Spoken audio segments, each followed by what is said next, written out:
अशोक खराचं जे प्रकरण आहे हे आताचं नाही, सरकारच्या निदर्शनास हे गेल्या अनेक महिन्यापासून लक्षात होतं, पण नेमकी हीच तारीख का निवडली? एकनाथ शिंदे हे दिल्लीला भाजपच्या आकांना भेटायला गेलेत आणि ते इकडे फडणवीसांच्या खुर्चीला धक्का लागते का ही भीती निर्माण झाली आणि म्हणून या घटनेमध्ये जो राजकीय वास येतो आहे त्याचं कारण आहे की महाराष्ट्रामध्ये एकनाथ शिंदे असतील की फडणवीस असतील यांच्यामधला जो संघर्ष आहे तो विधानसभेतही आम्ही पाहिलेला आहे आणि त्याच्यामुळे या अशोक खरातला त्याच्या बंधुगिरीच्या बाबतची सरकारला माहिती असल्यामुळे त्याला ऐन वेळेवर हे सगळं वातावरण बदलवण्याच्या दृष्टिकोनातून आणि याचे धागे खराताचे देशाच्या गृहमंत्र्याबरोबर आहे आणि म्हणून अशा पद्धतीचं हे ट्रँगल उभं करण्याचं काम या बंधुबाबाच्या प्रकरणात केलं गेलेलं होतं. आपल्याला लक्षात असेल, मी विधानसभेत बोललो की ज्या IG आहेत तिथले नाशिक विभागाचे, जेव्हा ही घटना बाहेर आली, तो परब आणि दोघं जणांनी जेव्हा ते व्हॉट्सअप त्या खरातांना केले त्या काही दृश्यांचे, त्या आधारावर खराताला वाटलं की आता हे भानगड मोठी होणार आणि म्हणून खरात त्या IG कडे गेलेत आणि यांच्यावर कारवाई करायच्या बाबतची भूमिका त्यांच्यासमोर मांडली. 2 कोटीचा सौदा झाला आणि 2 कोटीचा सौदा झाल्यानंतर पण इकडे राजकीय खुर्चीची ओढताळ झाली आणि मग इथून जे आदेश गेलेत आणि त्या आधारावर खरातावर गुन्हा दाखल झाला.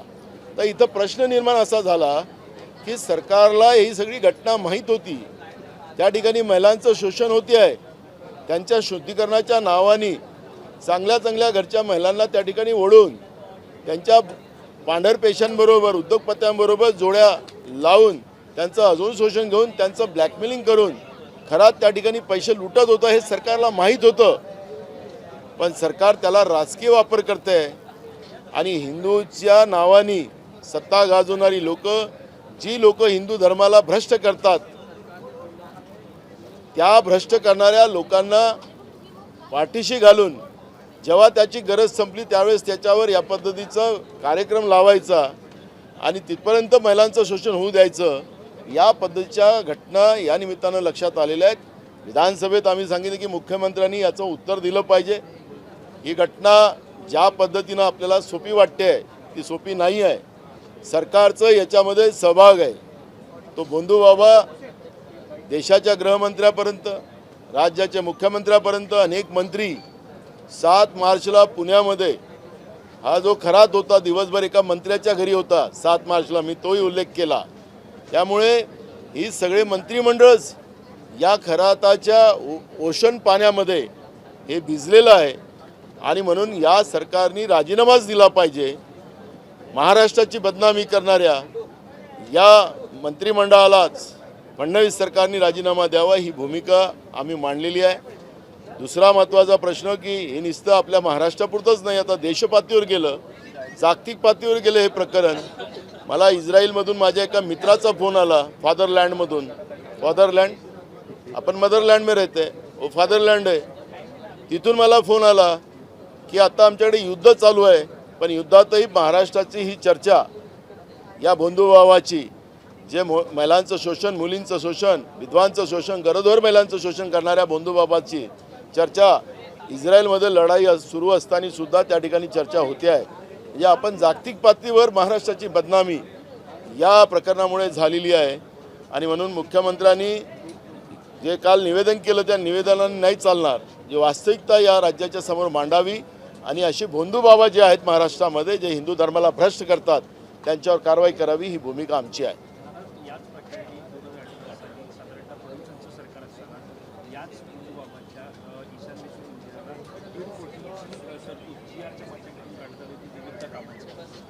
मी तो GR विधानसभेत दाखवलेला आहे. 2017 रावल हे त्या विभागाचे मंत्री होते आणि त्यांच्याच मंत्रालयातून त्यावेळेस जे GR आहेत त्याला खूप तीर्थस्थळाला त्यांनी पैसे दिलेले आहेत. त्याच्यामध्ये 11व्या क्रमांकावर या गोंधूबाबा अशोक खराच्या देवस्थानाला 1.5 कोटी रुपये त्या ठिकाणी दिलेले आहेत. आणि त्याच्यामुळे हे जे आहे तिथं नळ योजना झाली, त्याच्यानंतर तिथं पाईपलाईन झाली, रस्ते झालेत, त्याला 1.5 कोटी रुपयामध्ये मग त्याच्यामध्ये त्याला गट्टू लावून दिले, सगळं सौंदर्यीकरणाचं काम झालं त्याच्या आश्रमाचं. पण हा पापी खरात याचं सगळं पाप चालत असताना सरकार काय शांत बसलेलं होतं आणि महिलांचं शोषण होऊ देण्याचं काम सरकारने केलेलं आहे, असं हे चित्र आपल्याला पाहायला मिळतं.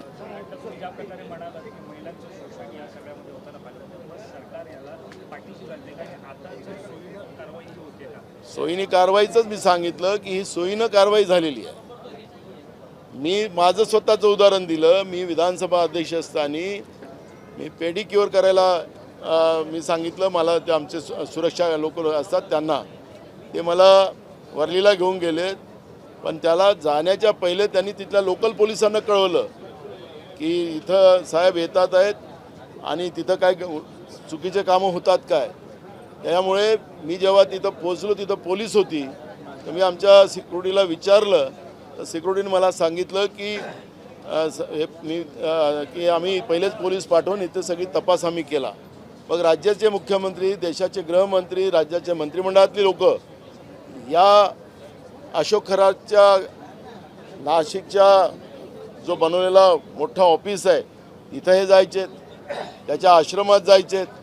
तर police commissioner Nashik, IG Nashik या सगळ्या मोठे लोक तिथं हे मुख्यमंत्री, देशाचे गृहमंत्री तिथं जात असताना यांनी माहिती का देऊ नये, यांना माहिती दिली असेल तरी हे लोक गेलेत.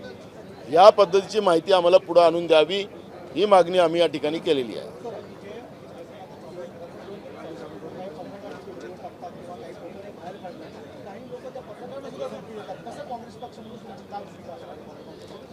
हे बघा, महाराष्ट्रामध्येच नव्हे तर देशामध्ये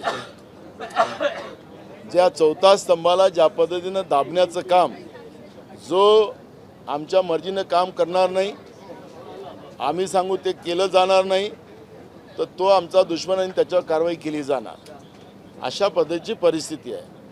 मग तुम्हीच पत्रकार नाही तर महाराष्ट्राच्या विधिमंडळामध्ये हे 3 मुंडीचं सरकार जे आहे त्रिकुटांचं, या सरकारमध्ये आपल्याला पाहायला मिळतं की एकनाथ शिंदे हे BJPचं ऐकत नाही म्हणून त्यांच्या मंत्रिमंडळाच्या लोकांना पैसे द्यायचे नाहीत. आणि परवा तर आपण साताऱ्यामध्ये घटना पाहिलीच, त्यांच्या मंत्र्यालाच बदलवलं, मारलं, हाताची अंगठी तुटली आणि ते पोलिसांच्या माध्यमातून मारवलं. म्हणजे आमच्याशी खाजवलात, तुम्ही मंत्री असा उपमुख्यमंत्री असा, तुम्हाला आम्ही ठोकू, अशा पद्धतीची परिस्थिती, तानाशा व्यवस्था आज महाराष्ट्रामध्ये निघालेली आहे. त्यामुळे पत्रकारच नाही तर राज्यातल्या मंत्रिमंडळातले लोकसुद्धा आता सुरक्षित नाही, असं चित्र आपण पाहतोय. नाना, आपसे पहले बीजेपी का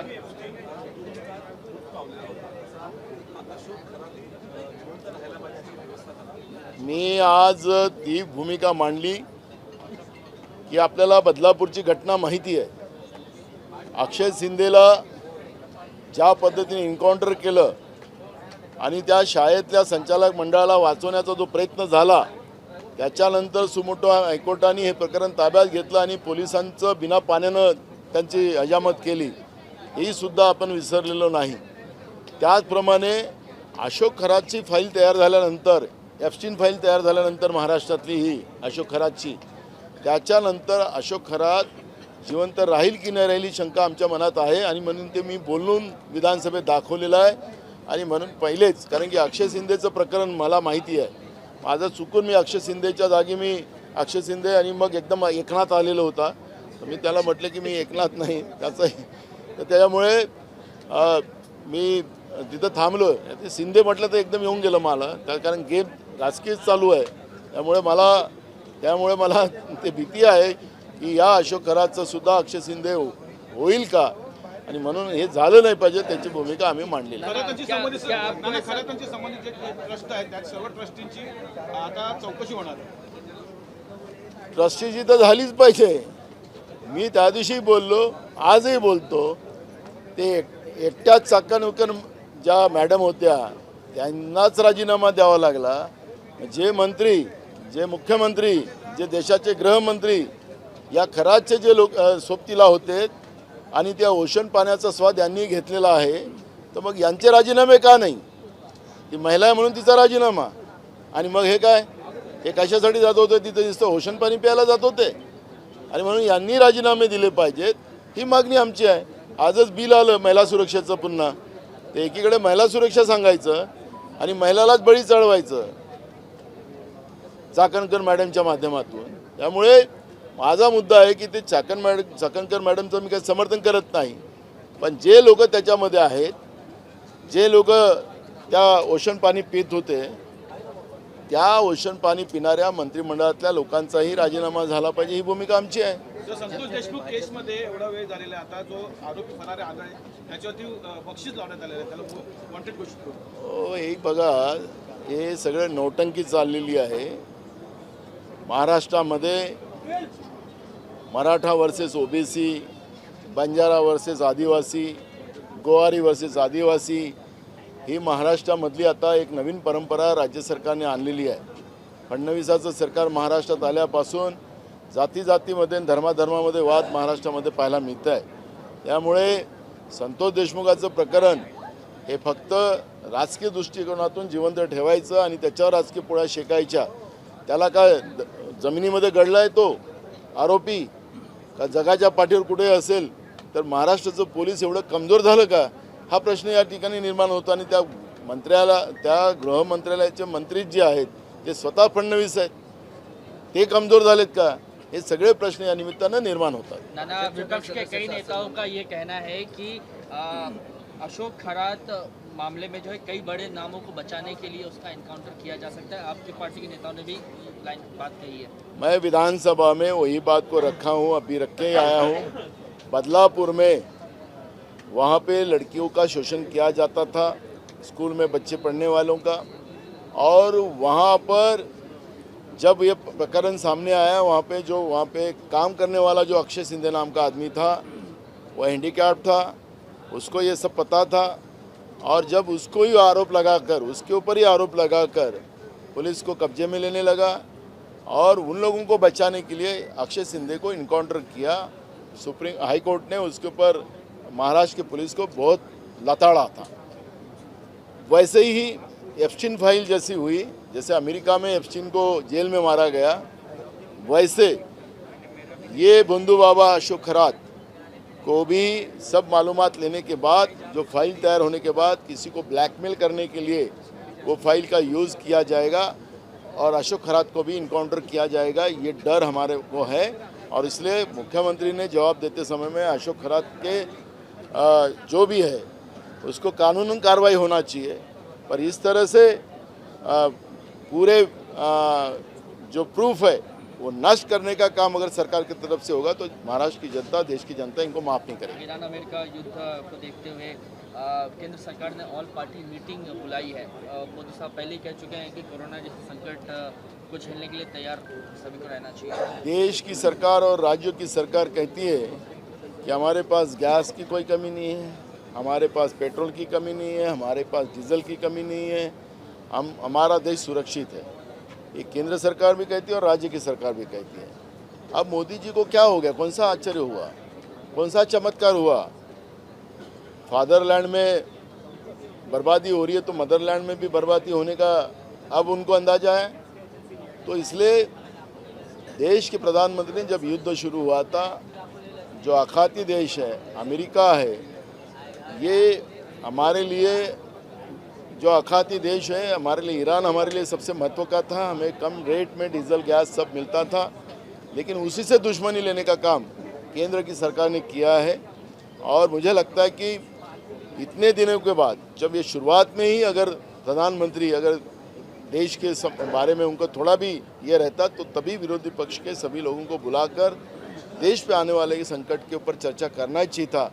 लेकिन प्रधानमंत्री को अब समझ में आ गया कि अब देश संकट में आया है, तो अब अपोजिशन को साथ में लेके अपनी इज्जत बचाए, ये वो कोशिश कर रहे हैं। नाना, एक सवाल मेरा दिल्ली कांग्रेस ऑफिस को लेकर है। 24 अक्टूबर रोड को खाली करने का नोटिस केंद्र सरकार ने दिया है, यूथ कांग्रेस को भी नोटिस थमाया गया है। वो प्रोसीजर है और प्रोसीजर के आधार पे हो रहा है, तो इसलिए मैं उसके ऊपर कोई टिप्पणी नहीं करना चाहूँगा। भाजपच्या काही सदस्यांचं म्हणणं असं आहे, भाजपच्या काही सदस्यांचं असं म्हणणं आहे, अशोक खरात प्रकरणामुळे हिंदू धर्माला बंधन करण्याचं काम काही मंडळी करतात. अहो, तो अशोक खरात आमच्या संबंधात नव्हता, ह्या भाजपवाल्यांच्या संबंधात होता. यांचा आका अमित शहा त्यांच्या संपर्कात होता.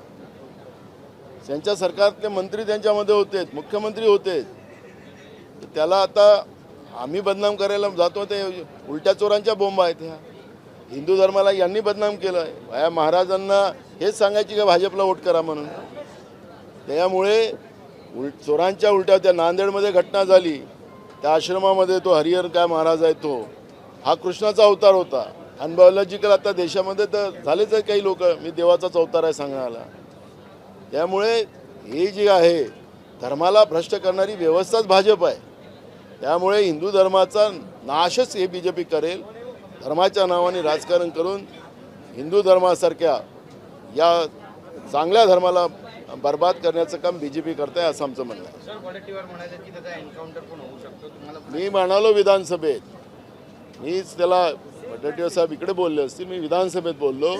अक्षय शिंदेसारखं मी एकनाथ शब्द आला होता माझ्याकडे, पण मी आपला शब्द थांबवला आणि अशोक खरात यांना एन्काउंटर करतील अशा पद्धतीची परिस्थिती महाराष्ट्रात होऊ शकते. फाईल तयार झाल्यानंतर मी विधानसभेत बोलतो. नवीन विषय पुढे येतोय की रुपाली चाकणकर या सेक्स रॅकेटमध्ये सुद्धा पुढे होत्या असा एक विषय आहे आणि त्यानंतर या अधिवेशनाचा परीक्षा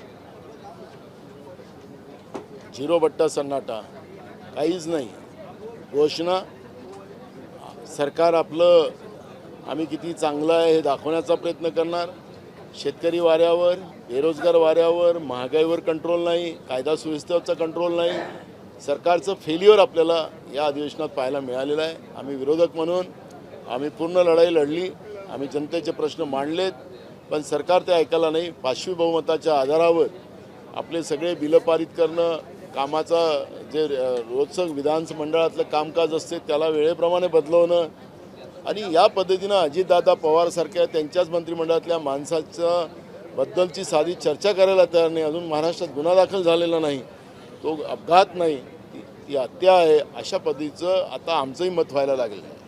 रोहित पवार प्रकरणामध्ये नवीन माहिती समोर येते, त्याच्यामध्ये त्यांचं असं म्हणणं आहे अजितदादाचा घात झालेला आहे असं आमचं मत आहे. त्याच्यामध्ये पक्ष हायजॅक करण्याचा प्रयत्न सुद्धा सुनील तटकरेंचं त्यांनी नाव घेतलं, प्रफुल्ल पटेलांचं नाव घेतलं आणि यानंतर सुनेत्रताईंना जेव्हा कळालं त्यावेळी त्यांनी निवडणूक आयोगाला कळवलं की ही जी प्रोसेस सुरू झालेली ती थांबवा, कोणती पक्ष स्वतःच्या ताब्यात घेण्याची रोहित पवारांनी आरोप केला. रोहित पवारांजवळ माहिती असेल, कारण मला त्यांच्या पक्षाची माहिती नसल्यामुळे मी काही त्याच्यावर वक्तव्य करणार. मीरा भाईंदरमध्ये जे 7-11 जे नावाचं जे संस्था आहे बिल्डर, त्याच्यामध्ये मुख्यमंत्र्याचा हिस्सा आहे अशा पद्धतीचं त्या ठिकाणी बोललं जातं. जो बिल्डर आहे तो बिल्डरना स्टॅम्प ड्युटी देत, मँग्रोजच्या जागा ताब्यात घेतो, आदिवासीच्या जमिनी ताब्यात घेतो, तिथल्या रहिवाशांच्या जागा ताब्यात घेतो, गुंडागिर्दी करतो. कोणी काही करत नाही, ना पोलीस करत, ना महसूलचे लोक काही करत. आणि म्हणून हे प्रकरण PMOमध्ये गेलं, PMOमधून ते फोन मुख्यमंत्र्याला आलं, तरीसुद्धा या प्रकरणामध्ये लक्ष दिलं जात नाही. याचाच अर्थ मुख्यमंत्र्याचा त्याच्यामध्ये सहभाग आहे. अशा पद्धतीची आता चर्चा मोठ्या प्रमाणात होते आहे.